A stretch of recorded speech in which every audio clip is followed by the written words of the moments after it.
Organizations that prioritize emotional intelligence are 22 times as likely to be high performing. 76% of employee engagement is predicted by managers' emotional intelligence.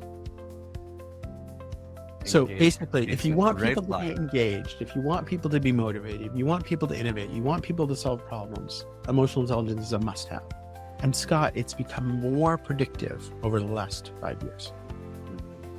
So it's becoming more and more important, which makes sense given the kind of mess that we're in the world. Hey friends, welcome to the Changing Work podcast. We are so glad you're here. My name is Nick. And I'm Scott. And this is the podcast where we talk about changing work from the inside out. So if you're into making the workplace and the world a better experience via conscious business practices, stick around. This is for you. Josh, how are you? I'm fabulous. Excellent. Good to see you. And where are you dialing in from today? Santa Cruz, California. Oh, excellent. All kinds of neighbors here holding down the California front. Well, I'm going to read a little bit about your bio, and then you can add any color you like to it, and then we will jump into it. How's that sound? And do you prefer Josh or Joshua? I'm happy with either. Either is good. Okay. All right. Well, Josh Freedman is one of the world's leading experts on using emotional intelligence to improve performance. He's the co-founder and CEO of 6 Seconds, the global nonprofit dedicated to teaching people how to use emotional intelligence. He's a master certified coach and instructor for Columbia Teachers College and for Antioch University's doctorate in education and social emotional learning, and teaches professionals all around the world practical tools to measure and create value with emotional intelligence. Beautiful. Anything, what else would you like to add? It could be fun fact. It could be, any color you'd like to throw in there. I'm kind of a neuroscience geek, fascinated by how the brain works. And I can talk all day about emotions and neuroscience. So awesome. Don't get me started. Oh, that's why we're here, my friend. That's why we're here. All right. Well, before we get into the heady stuff or wherever we're going, what lights the hardy up your stuff? heart? What's that? The hardy stuff? The hardy stuff. That's right. What lights up your heart? This is where I want to start. What lights up your heart? Well, I get to, as a part of my job, I get to work with people as they're learning to develop emotional intelligence. And there's this moment when people realize my emotions matter and I have choices. And those choices change the future. And when you can just see that little penny dropping, sometimes it's as I'm coaching people, sometimes I'm leading coach certification programs or working with companies. There's this moment when it's just like, oh, I can change the future for myself, for my business, for my family, for my community, for the world. And it all starts with emotion. And that there's something so liberating. And it lights me up when I see that. That is beautiful. I've experienced this. I'm curious. So I've experienced traffic on the 101, which you probably have here as well in the Bay Area. And I discovered a phenomena that is, I don't know if it's related to electromagnetics, but when you're really, really angry, no one else around you knows how to drive. I don't know if you've experienced this as well. Well, I'll tell you, the research on this is part of the way emotions work is we do notice things and we interpret things according to our current mood. And so it's like a pair of glasses. Emotions, every piece of data that we're bringing in is passing through this filter of our current emotional state. And again, we could spend a long time talking about this, but basically it's a way for us to use emotions to help us navigate threats and opportunities. And they don't, when we're in this emotional state, it's like we're scanning the environment for something. And it's one of the reasons why emotions have primacy in the brain. We're not rational people who feel. We're feeling people who think. And our brains are primarily driven by emotion. And every piece of data So even when you have that CFO grant going, let's just be rational, like that's driven by emotion. And it's probably the CFO being uncomfortable with the emotions that's making them so emotional about it. But we pick up these clues based on our emotional state. And what you notice, literally, it's Paul Simon's song, you're driving down that same very same street on that very same day. When you have a different emotional state, you notice different things, you remember different things. And you interpret them differently. So help me out then. I'm on the 101. I'm having a quote bad day, one which probably by your definition is filtered through my emotion of anger because I'm late for something. The cars are all stacking up. So I'm in this state. And then you're talking about I have the ability to understand that my emotions are whatever, changeable. I can change my future. How? How do I change my future in that moment? Well, we have a 3-step process. The first step is to notice and to collect this data and to say, okay, something's going on here, right? And that's affecting me. I'm reacting in a particular way. And then the second step is to pause. And I actually have the model right here. The pause step is red. So the blue step was to notice. And we call that know yourself. And then the red step is to pause and say, okay, wait a minute. Is this going where I want to go? What's the effect of this? What are the consequences, the practical and emotional consequences? And if it's not going where I want to go, then maybe I need to try something different. But it's not enough just to kind of make a behavioral change or to work above the waterline on the iceberg. This is all driven by emotion. So I need to engage with that emotion. I need to tune into it. What is this telling me? And I don't think anger is bad at all. Anger is a super useful feeling. It may be totally the most useful, appropriate feeling in that circumstance. And it's not inherently any better or worse than happiness or excitement or calm. It's a signal about what you're perceiving. And it's free data for you, Scott. Like here it is. Here's information on your dashboard that you can read. And it tells you something about what you're perceiving.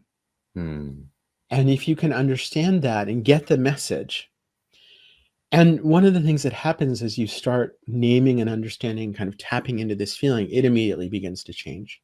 And you begin to notice other feelings that you're also having. We don't just have one feeling at a time. So if you're angry because you're late, probably there's also someplace you want to go. Anger is connected to motivation. It's connected to wanting things to change. I would way rather have frustrated employees than passive employees. Interesting. Right. Like anger means there's a desire to move, but something's blocking me. In your case, traffic. Okay. But where do you want to move? Like, and what's driving that? So then you kind of come to the end of the red part of the model and you're ready to go to the green part. And by the way, I'm taking a lot longer to explain it than it actually takes in real life. It actually takes about 6 seconds to go through these steps. The green step is, where do I really want to go? I'm going to show up at this meeting, and how I show up is going to have an effect. In fact, how I'm sitting here in the car right now is having an effect. Tiny.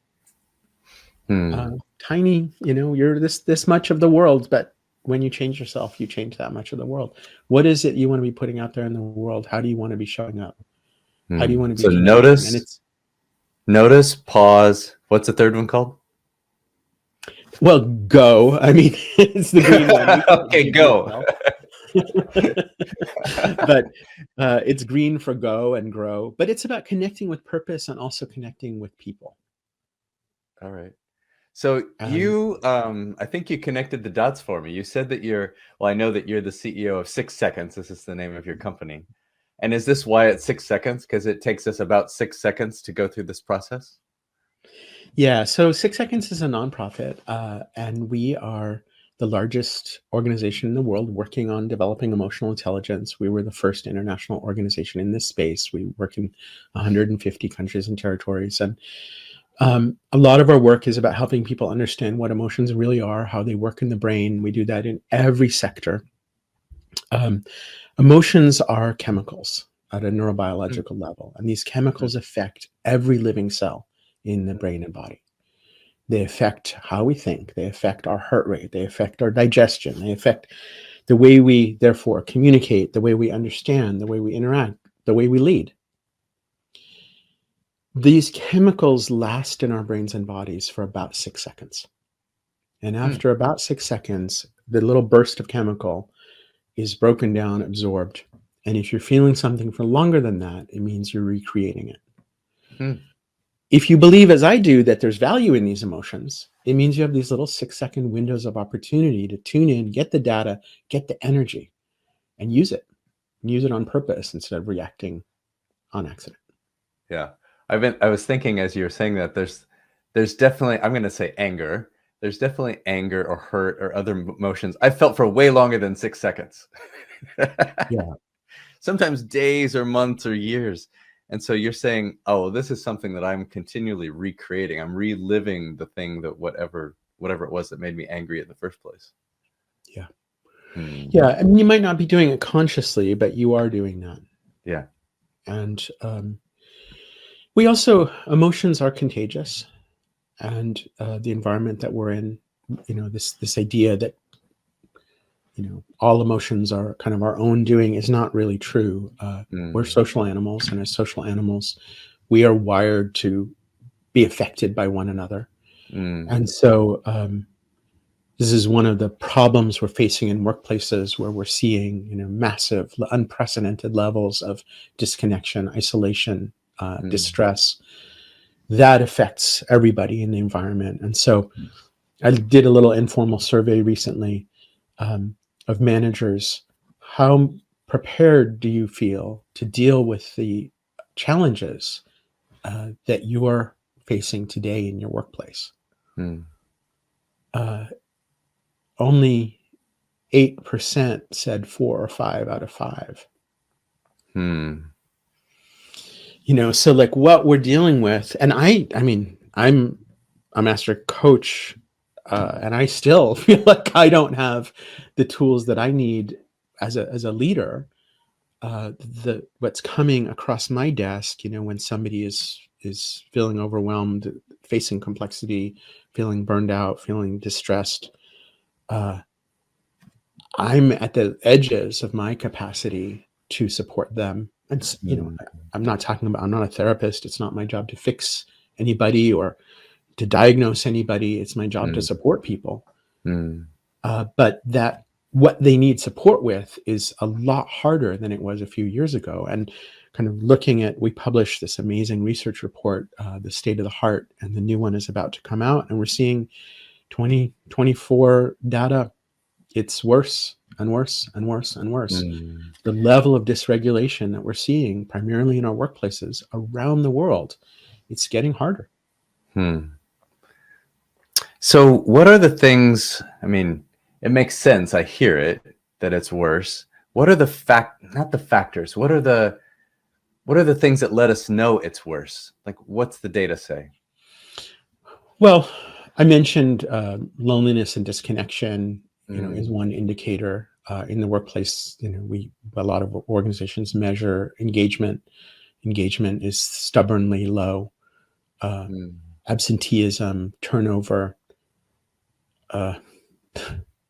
quiet quitting and loud quitting. Like, there are all of these signs. I think that there's a certain amount that organizational leaders are just kind of stuck in the, well, it's just bad. That's the way it is. And I think we're tolerating a level of distress in our organizations and kind of settling for a very mediocre status quo in a lot of organizations, where people are not performing well. People are miserable. The human cost and business cost is very, very high. But it's hard to untangle. And so a lot of leaders are like, well, we can't fix it. We just have to endure it. And that's not true. No, that's not true. We talk about people's mental well-being, but you started this talking about emotions and how everything gets, essentially filtered through our emotions. Should we be talking about emotional well-being instead, or how are they the same, or how are they different? Yeah, I like emotional well-being a lot. We measure well-being in our emotional intelligence assessment. We measure 4 outcomes: effectiveness, relationships, quality of life, and well-being. When we think about well-being, is essentially the ability to sustain the energy that we need to do the other things. So that's physical as well as mental and emotional. I think if you think about a kind of what is the energy you need to do what you're trying to do, and do you have enough of it, and what if in your organization you had more of it, uh, whether that's about innovation or problem solving or shipping faster or meeting customers where they are, or understanding people, or transforming your industry, whatever it is you're trying to achieve. People coming out of the hospital healthier, or we work with the UN, for example, like people actually solving problems together. Whatever your key outcomes are, what is the energy that it's going to take to do that? And work is work. The word work, right? It means like energy to get things done. Some of that comes from our systems and structures, but mostly that comes from people. And I think this is the great sort of myth of the 1900s, is that we could just industrialize it all. We could have widgets and we became human resources. And we talk about people as roles, and we sort of dehumanized work. And I think as in the People Summit, I think it's time for us to say, our job is humans. It's about humanizing the workplace. It's about recognizing that people are what drive performance, and emotions are what drive people. So if we want to get that formula working, and that's the business case for emotional intelligence in 2 sentences: emotions drive people, people drive performance. Sure. So let's say that we have leaders or HR professionals listening, like, okay, great. I'm in, I get it, but what do we actually do?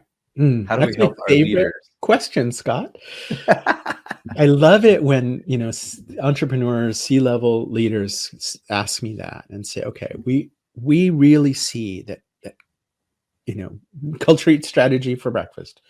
We've got to have a great culture, or we're not going to get the results we want. How do we do it? And essentially, we need to look the same way we might do business process reengineering. Look across the stages of the employee life cycle. Look across the touch points, from before people join all the way through to when they leave. All of the ways that we interact and fuel and shape culture. Culture will happen automatically if you don't shape it intentionally. And it tends to kind of regress to the lowest common denominator.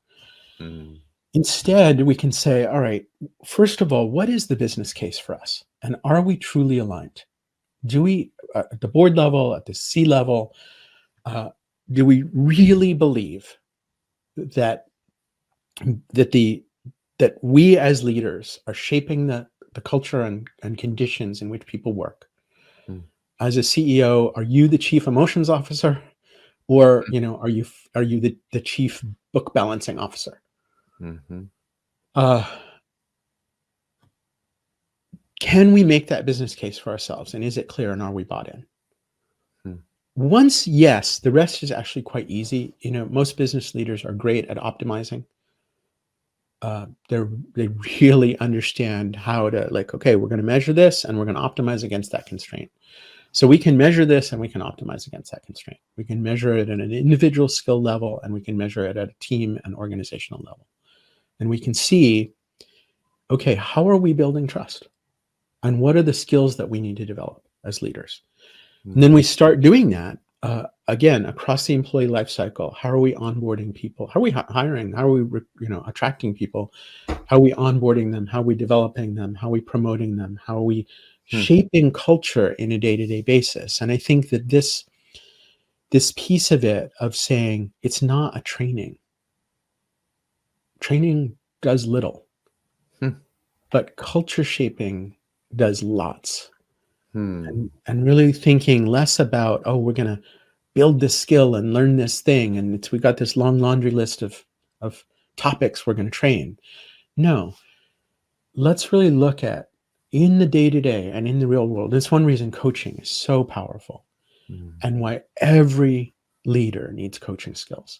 Because this isn't an HR responsibility. This is a leadership responsibility. Mm-hmm. Leaders are the culture shapers, and that takes skills. Mm-hmm. Beautiful. So what I hear you say is it starts with, first of all, it starts with the top, almost always does, for the leadership team to say, it's our responsibility to shape the culture. The culture is going to happen no matter what, but we might as well shape it the way we want. And to be responsible for it, I'd love to, I'm a really practical guy. I spent most of my career in the operations world.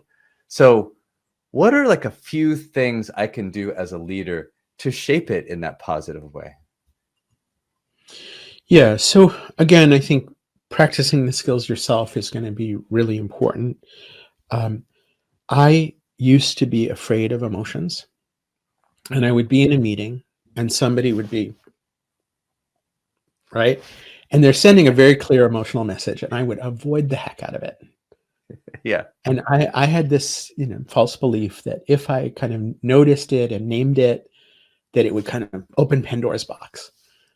And I've learned since then, Pandora's box was already opened. Right? That's the place we're already living. It is open, and everyone in the room is noticing it already. Yeah. And what's been fascinating to me, Scott, is that if I say, hey, Joe, looks like something's going on over there. You want to share a little bit of what's happening? Very often, that's all I need to do. Joe's like, yeah, I'm really frustrated about da da da da. And I don't need to fix it. I don't need to fade it. I don't need to smooth it over. I just go, oh, thank you for sharing that. And what I mean, occurs like, to wow. me is what occurs to me is that part of it is as simple as our own relationship with emotion. Like, but even what you just said, the before and after. The before is like, well, I'll put extra words in it, like, oh, people are messy and it's kind of scary, and I'm just going to avoid all this emotional stuff, and I don't really know what to do because it's so complicated. Versus saying, actually, I know a lot about emotion. I've lived my whole life tuning into emotions and just having some bravery around it to say, hey, Joe, tell me what's going on.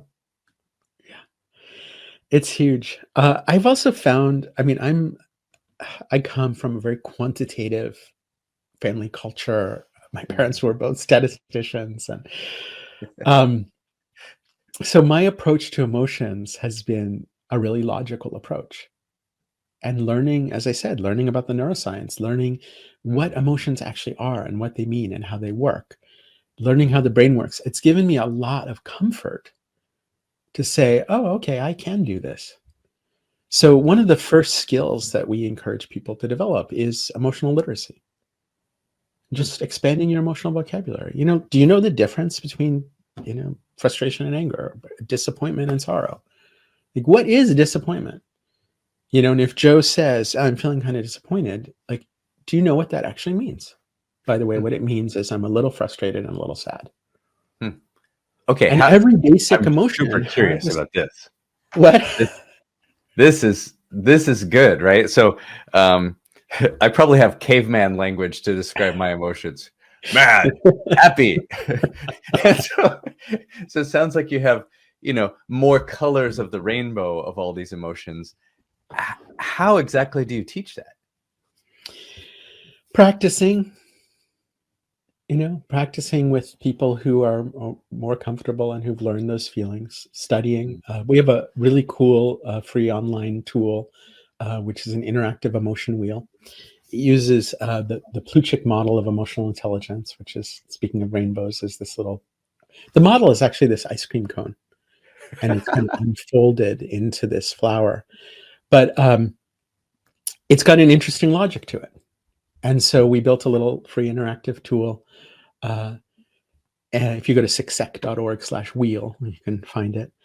And you can click around and go, well, what does that mean? And one of my favorite things is there's a little button that says, explore the opposite. And for me, I've been like, okay, so I'm feeling frustrated. That's kind of in the anger pedal. I'll say annoyed because it doesn't actually have frustration, and it's annoyance. What's the opposite? And I click it and I go, oh, that really helps me understand what this is. What's What is the adjacent to opposite of annoyed? it? Apprehension. Apprehension. Yeah. So the reason these two are up, this is we're getting in the weeds here, but Plutchik comes from he studied animal behavior, kind of from the Darwin tradition, and what he was looking at was the adaptive function of emotion. So this model was created originally about animals, and if you have an angry dog, it's rah, rah, rah, rah, rah, rah, rah. And if you have a scared dog, it's rah, rah, rah, rah, rah, rah, right. So it has an opposite physiological response. And so that's why those are opposite. But anger means I want to move forward, but my way is blocked. And fear means something that I care about is at risk. And they're both connected to this, like something's important. In fact, basically all emotions are connected to something's important. We have bigger feelings. And I really love the term big feelings because it's neutral. I'm having big feelings about this. It's because I'm perceiving something big. Beautiful. And, coming back to this part about, when I said the green part of the model, we're connecting with purpose. Purpose is part of what's big for us. So when we connect with emotions, it's because we care about something. And emotions become signals to us to help us navigate towards what's really important.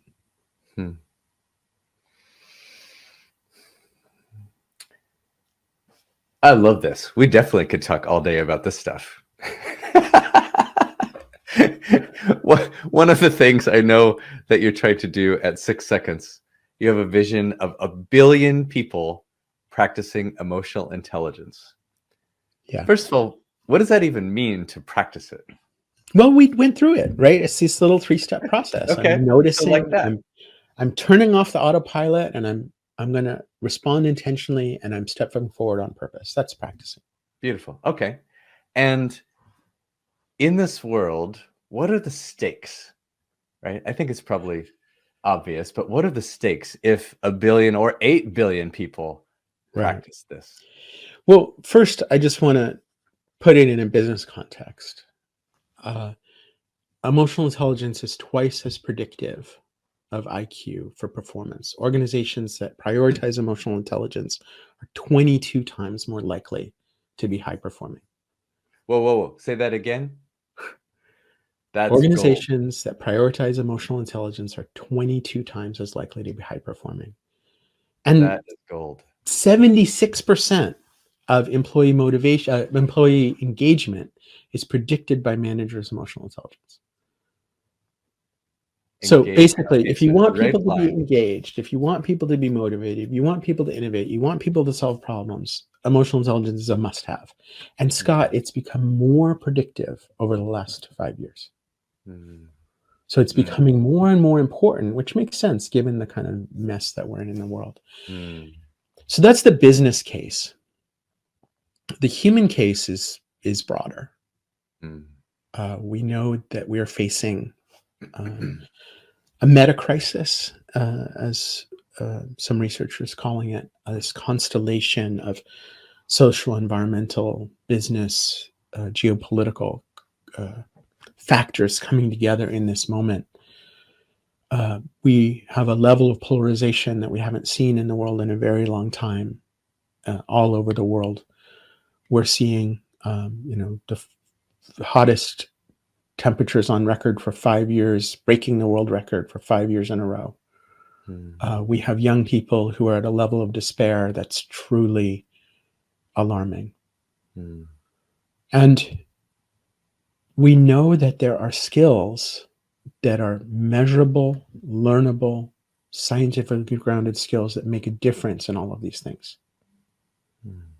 And we know that people who have develop and practice these skills have more effectiveness, better quality of life, stronger relationships, and better well-being. So that's the stakes.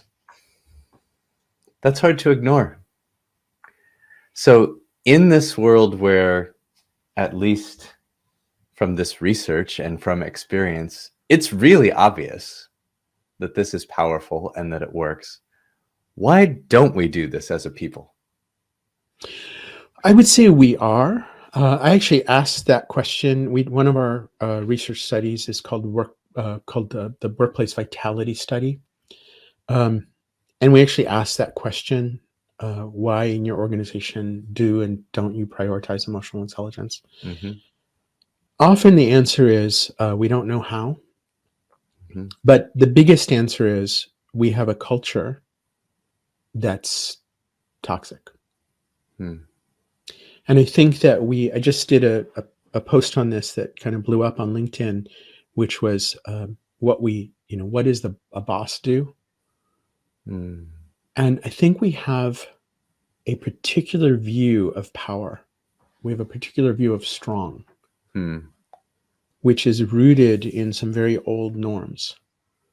And I have many times I've had senior leaders who I'm coaching say to me, this isn't how I really want to show up, but as a senior leader, I'm supposed to blah, blah, blah, blah. Mm-hmm. And well, where did that supposed to come from? Yeah. And is The that what should. we actually need right now? Yeah. Yeah. Yeah. Shedding the shackles of should, as my friend Shelley Paxson says. Yeah, stop Letting go shitting of all over yourself. Yes, that's right. Josh, if people want to find you in 6 seconds, where's the best place? 6seconds.org. 6seconds.org. We're also on LinkedIn, other social media. And by the way, I mentioned we work all over the world. We have tools in 30 languages. So we have teams in lots and lots of places and lots of languages in the world. So wherever you are, we'll meet you there. Cool. And I know there's lots of people who talk about emotional intelligence. How is 6 seconds different than the rest? Well, we were at least one of, if not the first. We're the largest global organization. We're a not-for-profit. We're driven by purpose. And our approach it's very practical. It's highly measurable. And we have a whole set of tools and systems. Everything from, we do like almost many times a week, we're doing free introductory sessions, all the way up to a doctorate that we run in this topic. So we've been doing this for over 25 years. And if you want to really go deep and use this in a transformative way, then we're the people to talk to. Fantastic. Last question. What gives you hope? Well, one answer to that is in the intro, you mentioned that I am adjunct at Columbia University. I'm working in a program where I teach leadership to aspiring school principals. And it's a program that's particularly was created to engage and support school principals who want to work in areas of deep inequity and mostly in poor communities. And I've been doing that for 7 years now with some amazing colleagues. And these young leaders are absolutely determined that your last name and zip code will not determine your future. They truly believe that education is the path to a better world. And just being around that kind of leadership has given me a lot of hope. Thank you so much for the work that you're doing, Josh, the work that you and your team are doing. And thank you for sharing your wisdom and your energy with us here today. Thank you for having me. And thank you, all you people who are putting people at the center. Awesome.